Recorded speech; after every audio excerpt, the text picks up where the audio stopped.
கோவை அருகே மேம்பால பணிக்காக தோண்டப்பட்ட பள்ளத்தில் விழுந்த இளைஞர் பரிதாபமாக உயிரிழந்தார். நெடுஞ்சாலைத்துறையினர் அவசரமாக சாலையின் தடுப்புகளை ஏற்படுத்தி வருகின்றனர்.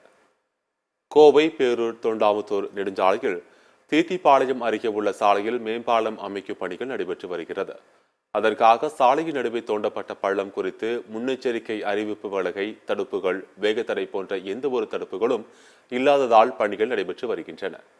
இதனிடையே தேவராயபுரத்தைச் சேர்ந்த கார்த்திகேயன் என்ற இளைஞர் இருசக்கர வாகனத்தில் வீட்டிற்கு சென்று கொண்டிருந்தார்.